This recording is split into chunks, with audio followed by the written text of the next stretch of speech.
Hi sir, నమస్తే అండి. నమస్కారం అండి. సార్ పీఆర్పీకి ఆద్యులు. సో, పీఆర్పీ చేయించుకోవాలి అనంటే కొద్దిమందికి అనుమానాలు, అపోహలున్నాయి. అంతెందుకు సార్, నేనే మా ఇంట్లో మా అమ్మకు మోకాళ్ళ నొప్పులున్నాయి. పీఆర్పీ చేయిద్దాం అమ్మా అంటే, "అరేయ్! కొన్ని వీడియోల కింద నేను కామెంట్లు చూశానురా. ఇవి 4 రోజులే నొప్పులు తగ్గే విధంగా ఉంటది. మళ్ళీ తిరిగి వస్తాయని" అంటా ఉన్నారు. సరే అమ్మా, ఒకసారి సార్‌ని అడుగుదాము. సార్ ఏంటి సార్ ఇది మళ్ళీ రివర్స్ అయ్యే విధంగా ఉంటదా అని చెప్పేసి మీ దగ్గరికొచ్చాను. సో, మీరు కూడా టైం ఇచ్చినందుకు థాంక్స్ అండి. ఇది అంటే ఒకరి గురించి కాదు సార్ ఇది. కొద్దిమంది కూడా స్ప్రెడ్ చేస్తా ఉన్నారు. అసలు పీఆర్పీ అనేది ఇది క్లినికల్‌గా వర్కౌట్ అయినది కాదు. ఆపరేషన్ ఒక్కటే శరణ్యం అంటా ఉన్నారు. అట్లాంటి వాళ్ళకి మీరేం చెప్తారు? సో, ఎప్పుడైతే నేను 2017లో ఈ పీఆర్పీని స్టార్ట్ చేశానో మన హైదరాబాద్‌లో, ఇనీషియల్ రెస్పాన్స్ ఏంటంటే ఒక 2 నెలల్లో జనాలందరిలోకి ఒక భయంకరమైన నమ్మకం స్టార్ట్ అయింది. ఏంటంటే ఆపరేషన్ అవసరం లేకుండా ఈ పీఆర్పీతో మన జాయింట్ పెయిన్స్ ఎక్కడెక్కడ ఉన్నాయో ప్లస్ ఆల్సో స్పైన్ పెయిన్, నడుము నొప్పి, వీటికి ఒక బ్యూటిఫుల్ ఆల్టర్నేటివ్ వచ్చిందని అందరూ నమ్మారు. నమ్మి ప్రతి ఒక్కరు కూడాను ఆపరేషన్ వదిలేసేసి పీఆర్పీ ట్రీట్మెంట్కి వచ్చారు. ఓకే. ఎందుకు ఒక సడన్గా ఇన్ని రోజులు లేని ఒక పెద్ద ప్రాబ్లంకి సొల్యూషన్ వచ్చిందని నమ్మి వచ్చారు. కాకపోతే ఇంత మంచి పని సమాజంలో జరుగుతున్నప్పుడు దాని వెనకాల కొన్ని విషపూరితమైన ప్రచారాలు కొంతమందికి నచ్చకపోవడం కూడా ఉంటుంది. ఇది తప్పదు. సమాజంలో సొసైటీలో ఉంటాయి కొంతమంది ఉంటారు. ఎట్లా ఉంటారంటే, ఇప్పుడు దీన్ని ఎట్లాగా మనము ఇంత ఫేమస్ అయిపోయింది ఇది ట్రీట్మెంట్, ప్రజలందరూ కూడా ఈ ట్రీట్మెంట్ గురించి అడుగుతున్నారు. ఇప్పుడు ఆపరేషన్ చేసే డాక్టర్ దగ్గరికి పోయి ఏమన్నారంటే, సార్ మీరు నాకు మొన్న ఆపరేషన్ చేస్తా అన్నారు కదా, నాకు ఆపరేషన్ వద్దు, పీఆర్పీ చేయండి. అప్పుడు ఏమవుతుంది, అరే ఇదేదో మనకొచ్చే పేషెంట్లు ఇక్కడికి పోతున్నారే అని అది స్టార్ట్ అయింది. తర్వాత ఇప్పుడు ఒక 2019, 2021, 2021 ఇక్కడ ఏమైందంటే, ఈ ఆపరేషన్ చేసే డాక్టర్లో 90% మంది మంచి డాక్టర్లు, అంటే న్యాయబద్ధంగా చేసే డాక్టర్లు. వీళ్ళు ఏం చేశారు, మనం కూడా నేర్చుకుందాం, డాక్టర్ని అడుగుతున్నారు కదా పేషెంట్లు, మనం నేర్చుకుని చేద్దాం అని చేస్తున్నారు. ఒక 10 మంది డాక్టర్లు ఉంటారు కదా పని మన వాళ్ళు, వీళ్ళు ఏం చేస్తున్నారు, దీని గురించి అగెయిన్స్ట్గా చెప్తున్నారు. ఎందుకు, వీళ్ళకి నచ్చట్లేదు. అరే నేను చేసేది ఆపరేషన్ చేస్తేనే కంప్లీట్గా రికవర్ అవుతుంది అన్నది నమ్మేవాళ్ళు. ఆ నమ్మడంతో వాళ్ళు తట్టుకోలేక ఇది స్టార్ట్ చేసినప్పుడు ఎంతో కొంతమందికి ఆ డౌట్లు వస్తుంది. ఇప్పుడు అన్నావు, మీ మదరు మాకు ఇట్లా మరి నొప్పి తగ్గట్లేదు, మరి తగ్గదంట, 2 రోజులు 3 రోజులు అవి అట్లా నాటుతున్నారు. కాబట్టి అపోహ. బ్యాక్ పెయిన్ వచ్చినప్పుడు సర్జరీ చేశారు సార్, కానీ మళ్ళీ ఒక ఆలోచన ఉంది మా అమ్మకి, అరే ఆ నడుము నొప్పి ఆపరేషన్ చేయించినప్పుడు చాలా ఇబ్బంది పడ్డాను, పీఆర్పీ ఒకసారి ట్రై చేద్దాం అంటుంది. అంతే, ఎవరికి కూడానండి. ఇప్పుడు ఎలా ఉంటుందంటే, ఎప్పుడైతే మోకాలు నొప్పి కానీ, షోల్డర్ నొప్పి కానీ, స్పైన్ నొప్పి కానీ వచ్చినప్పుడు ఎవరు కూడా రండి మాకు ఆపరేషన్ చేయండి అని ఆపరేషన్ థియేటర్లు దూరరు, ఆగుతారు. ఆగి అరే ఆపరేషన్ లేని ట్రీట్మెంట్ ద్వారా ఏమన్నా వస్తుందని చూస్తారు. దాంట్లో నెంబర్ 1 ట్రీట్మెంట్, ఆపరేషన్ రహిత ట్రీట్మెంట్ ఏదంటే పీఆర్పీ. సార్, ఇప్పుడు మన వీడియోకి కొన్ని కామెంట్స్ వచ్చాయి, అది మీ ముందు ఉంచుతాను సార్. ఏంటంటే, ఈ పీఆర్పీ వల్ల నొప్పులు తగ్గడం అన్నది తాత్కాలికం మాత్రమే, సో ఇది అన్ని స్టేజ్ల వాళ్ళకి పనికి రాదు అని అంటున్నారు. సో ఇది మళ్ళీ రివర్స్ అవుతాయా సార్ ఈ నొప్పులు? సో ఇప్పుడు ఎవరన్నారు ఆ మాట?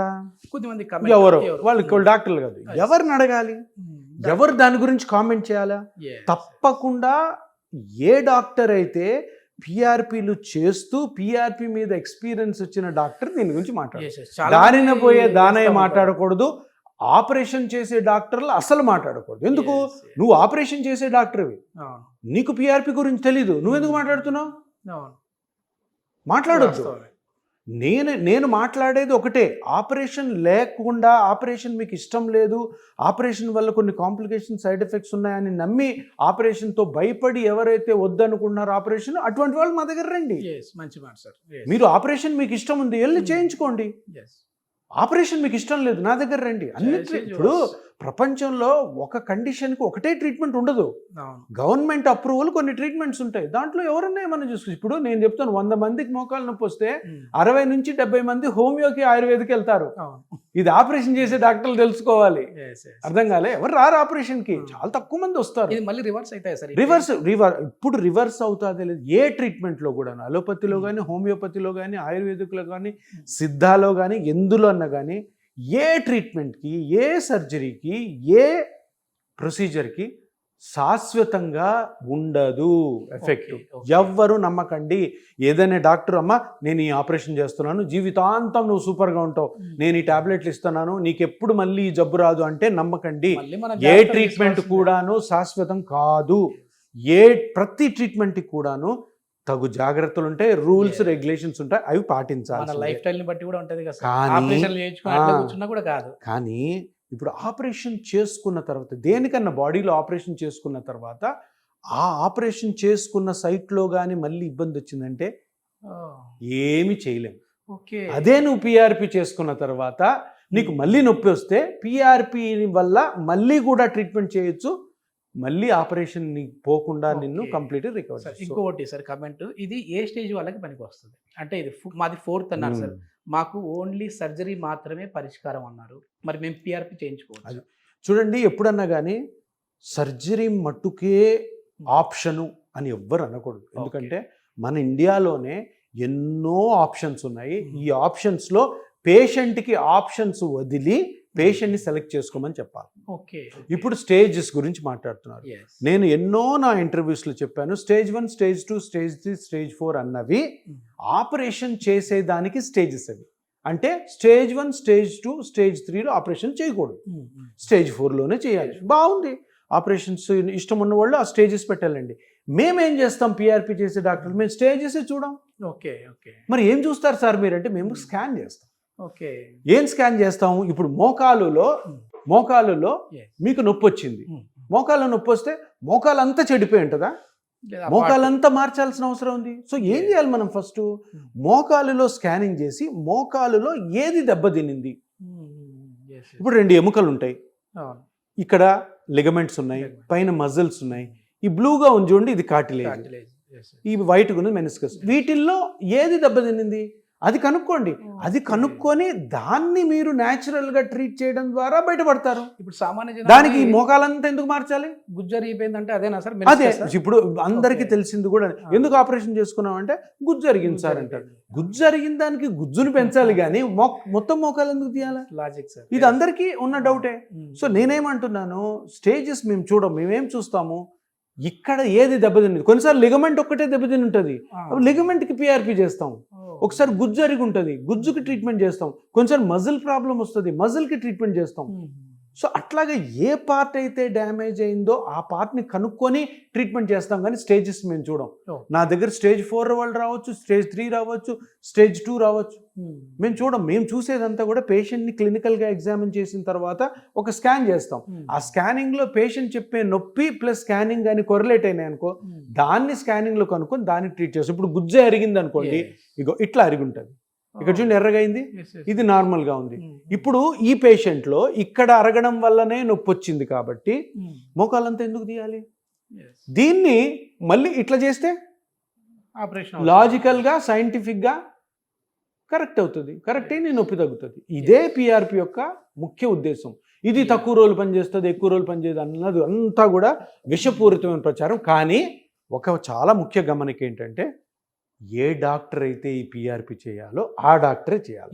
ఎవరంటే వాళ్ళు చేసినచో తప్పకుండా మీకు ఫెయిల్యూర్ వస్తుంది.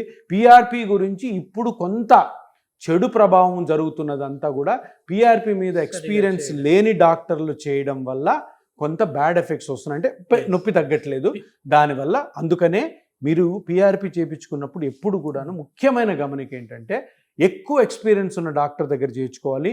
ఆ హాస్పిటల్లో పిఆర్పి ఒక్కటే జరగాలి, ఆపరేషన్లు జరగకూడదు. ఆపరేషన్ చేసే డాక్టర్లు పిఆర్పి చేస్తే అంత ఎఫెక్ట్ ఉండదు. అందుకని ఇవన్నీ మన దృష్టిలో పెట్టుకొని పిఆర్పి చేసుకుంటే మీరు ఆపరేషన్ సెట్ చూడాల్సిన అవసరం లేదు, హ్యాపీగా నొప్పి నుంచి బయటపడదు. పిఆర్పికి ఆద్యులు కాబట్టి చివరిగా ఒక ప్రశ్న అడుగుతా ఉన్నాను సార్. అంటే ఏ డాక్టర్తో పడితే ఆ డాక్టర్తో చేయించుకోకండి పిఆర్పి అంటున్నారు కదా. సో బయటి వాళ్ళకి మనకున్న స్పెషాలిటీ ఏంటి? అంటే వాళ్ళకంటే మన దగ్గరికి ఎందుకు రావాలి? ఇప్పుడు నా దగ్గరికి ఎందుకు రావాలంటే, నేను డాక్టర్గా నాకు కూడా అందరు నా దగ్గరికి వస్తారని ఇష్టం ఉంటుంది, అంతే, అది తప్పదు. అందరి దగ్గరికి పోవాలనుకో నా దగ్గరికి వస్తే నాకు హ్యాపీగా ఉంటుంది. మన దగ్గర ఎందుకు అంటే, ఇది నేను స్టార్ట్ చేశాను, అంటే నేను కనిపెట్టలే, స్టార్ట్ చేసి హైదరాబాద్లో పెట్టి, తర్వాత ఇప్పుడు హైదరాబాద్లోని కొత్తపేటలో ఒకటి, జూబ్లీ హిల్స్, కొత్తపేట ప్లస్ బెంగళూరు, చెన్నైలో ఇప్పుడు ఎక్స్పాండ్ చేస్తున్నాం. ఎందుకు చేస్తున్నాం అంటే అంత నమ్మకం వచ్చింది. ఎవరికి వచ్చింది? నాకు వచ్చింది, ప్రజలకు కూడా వచ్చింది. ఎందుకు నా దగ్గరికి రావాలంటే నేను పేషెంట్ని చూసే విధానము, నేను ఆ మోకాలులో కానీ షోల్డర్లో కానీ ఇతరత్ర హిప్ జాయింట్లో కానీ ఎక్కడన్నా కానీ ఏ ప్రాబ్లం వస్తుందని నేను కనుక్కునే విధానం నా ఎక్స్పీరియన్స్లో డిఫరెంట్గా ఉంటుంది వేరే వాళ్ళకంటే. ఇంకొకటి, అన్నిటికీ కూడా చేయకూడదు. కొన్ని ఆపరేషన్కి వెళ్ళే కేసులు ఉంటాయి, వెంటనే ఆపరేషన్ పంపిస్తాం. ఆపరేషన్ కేసు మనం పట్టి చేసుకోకూడదు. సో చాలామంది డాక్టర్లు పిఆర్పి చేస్తే ఇది తెలియదు వాళ్ళకి. అన్ని చేసేద్దాము, లేదంటే అన్నీ వదిలేద్దాము, ఏ కేసు చేయాలి ఏ కేసు చేయకూడదు. దీనికంటే ముఖ్యం ఏంటంటే మన దగ్గర ఒక స్కానింగ్ మిషన్ ఉంది, అది ఇండియాలో ఎక్కడ లేదు. అదేంటంటే సోనోసెట్ పిఎక్స్ అంటారు. చాలా కాస్ట్లీ మిషన్. ఎందుకు కొన్నానంటే అది ఈ గుజ్జు ఎక్కడ అరిగింది అన్న పార్ట్ని క్షుణ్ణంగా చెప్తుంది మనం. అంటే మైక్రోస్కోపిక్ లెవెల్లో పోయి అసలు ఆ గుజ్జు ఎక్కడ అరిగింది, ఎంత అరిగిందన్న రెజల్యూషన్ ఈ మిషన్లో ఉంటుంది. అప్పుడు ఏమవుతుంది, తప్పుగా ఒక దగ్గర వేయాల్సిన పిఆర్పి ఇంకో దగ్గర వేయి, అదొకటి. దాని తర్వాత దీనికంటే ముఖ్యం ఏంటంటే ఒక సెటప్ ఉండాలి. ఇక్కడ ఒక set of doctors, physiotherapist, dieticians, సైకాలజిస్టులు, ఫ్రంట్ ఆఫీస్ వాళ్ళు, వీళ్ళందరూ కలిసి ఒక పేషెంట్ని ఎంత బాగా ట్రీట్ చేయాలా, ఆ ప్రాబ్లం ఏంటి అన్న ప్రోటోకాల్ తయారు చేసి ఆ పేషెంట్ని ట్రీట్మెంట్ చేస్తున్న టైంలో ప్రతిసారి వచ్చినప్పుడు స్కానింగ్ చేసి ఎంత పెరిగింది ఎంత పెరగలేదు, ఏమేమి తప్పులు పేషెంట్ చేస్తున్నాడు, ఏమేమి కరెక్షన్స్ మేము చేసుకోవాలి అని చేసి ట్రీట్మెంట్ అంతా అయిన తర్వాత 4 నెలలు పేషెంట్ని ఫాలోఅప్లో పెడతాం. ఫోన్ కాల్లో అయినా కానీ వాళ్ళని పిలుస్తూ కానీ. ఇంత జరిగితేనే పేషెంట్కి పిఆర్పి ద్వారా మంచి ఎఫెక్ట్ వస్తుంది. ఇది 90% డాక్టర్స్ చేయట్లేదు. అప్పుడేమవుతుంది, ఫెయిల్ అవుతుంది. అప్పుడేమవుతుంది, మీరు అన్నట్టు, మీ మదర్ అన్నట్టు, అరే ఇది కొన్ని రోజులే పనిచేస్తుంది అంటారు. అందుకని పేషెంట్లు తెలివిగా ఉండాలి, 4 సార్లు ఆలోచించాలి. ఏ డాక్టర్ అయితే ఎక్స్పీరియన్స్ డాక్టరో ఆయన దగ్గర చేసుకోవాలి. మీ వీధిలోనే పక్కన ఎవరో డాక్టర్ ఉన్నాడు, ఆయన కూడా చేస్తున్నాడు అని వేరు. అట్లాంటి చేసిన తప్పులు మీ డబ్బులు వేస్ట్, ప్లస్ ఆల్సో లేనిపోని కాంప్లికేషన్స్ వచ్చే అవకాశం ఉంటుంది. అందుకని ఎవరి దగ్గర చేయించుకోవాలన్నది మీ విజ్ఞతకి వదిలేస్తాం. కనుక్కొని ఎక్కువ ఎక్స్పీరియన్స్ ఉన్న సిస్టమ్ ఉన్న సెంటర్లో చేసుకోండి. Okay, thank you sir, thank you. నమస్కారం అండి.